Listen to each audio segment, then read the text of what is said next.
pesar de ser uno de los conflictos más antiguos que hay en el mundo contemporáneo, el conflicto armado que hay en Colombia, es uno de los conflictos menos conocidos, menos representados, menos capturados en imágenes y menos presentado en sus terribles consecuencias. Ese tipo de razonamientos fue que decidimos con el equipo legislativo desarrollar un debate el 18 de agosto del año anterior en el Congreso con relación a miles de personas que están enterradas en cementerios colombianos y que son cadáveres no identificados.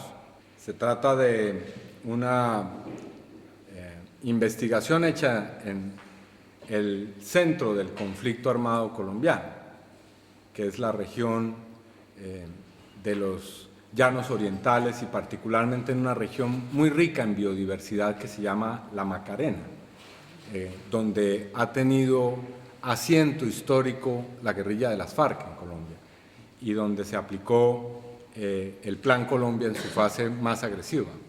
Se trata de una región que también sirvió hace años, entre el año 98 y el año 2001, finales de 2001, como sitio de las conversaciones entre las FARC y el gobierno del presidente en ese entonces, Andrés Pastrana, una región que además el gobierno del presidente Uribe decidió elegir en uno de los sitios como una especie de laboratorio experimental para la aplicación de las llamadas zonas de consolidación o zonas en las que el orden público estaba realmente controlado ya, donde se había producido una derrota de los actores armados, supuestamente.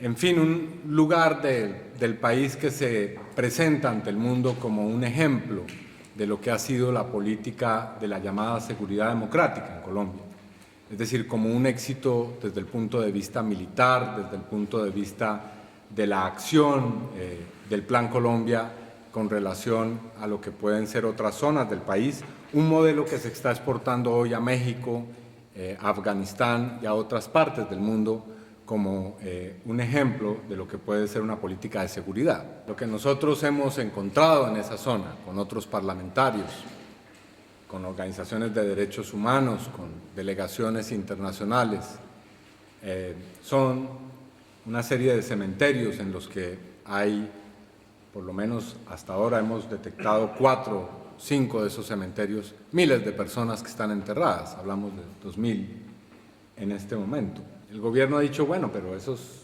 son todos guerrilleros o también paramilitares que han muerto en combate.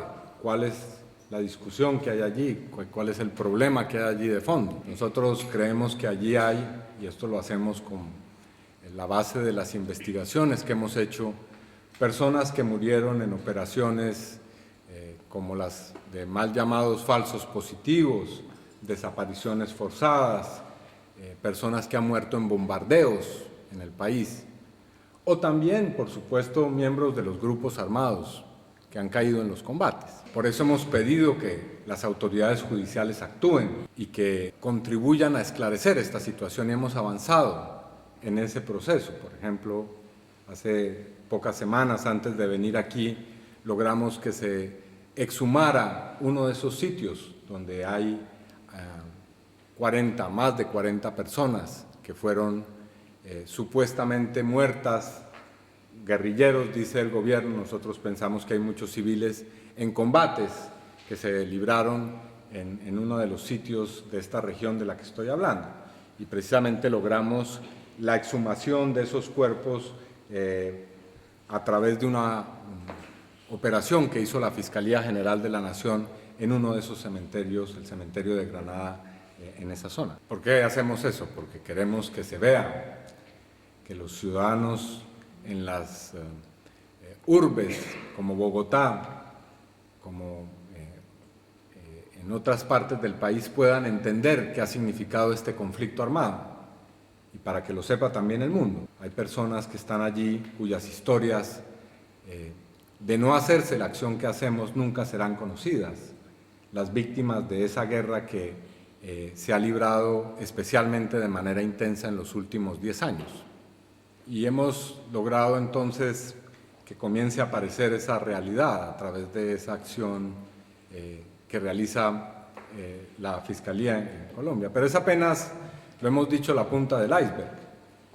En los cementerios oficiales del país hay por lo menos 20.000 personas que están enterradas en esas mismas circunstancias. La pregunta es cuántas han sido desaparecidas, cuántas son víctimas de violación de derechos humanos, y es lo que estamos comenzando a discutir con los organismos competentes. Hay 18 grandes cementerios clandestinos en sitios del país donde están enterradas cientos, probablemente miles de personas. Estos cementerios los hicieron los grupos paramilitares y también los grupos de guerrilla en el país.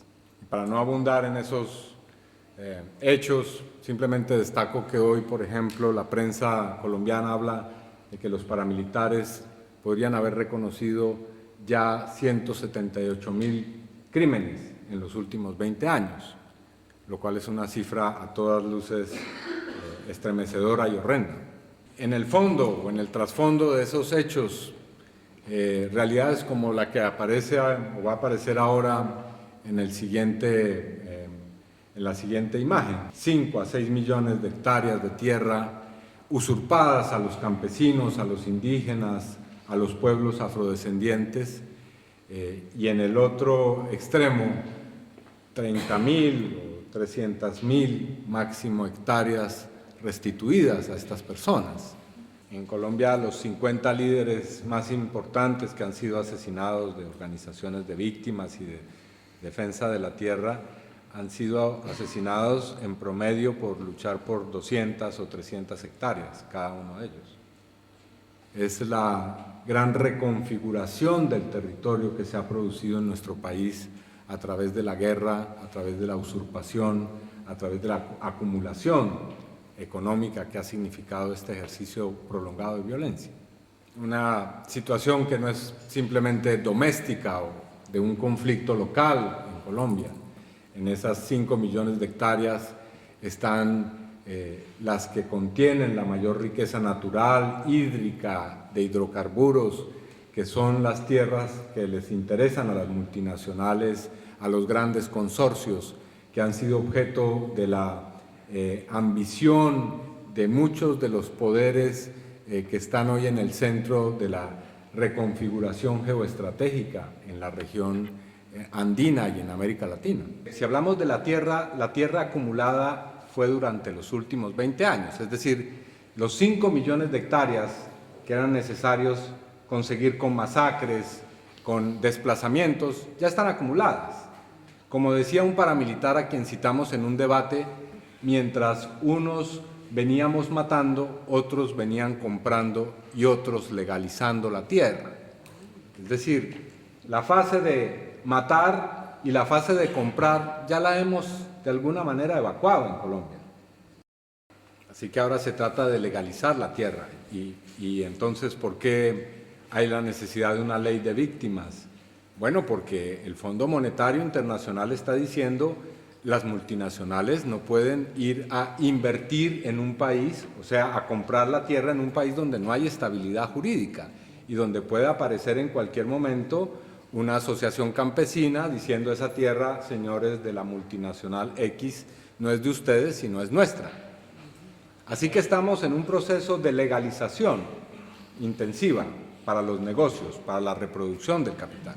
Y aquí aparecen entonces ya el capital chino, el capital del Brasil, comprando tierras en Colombia.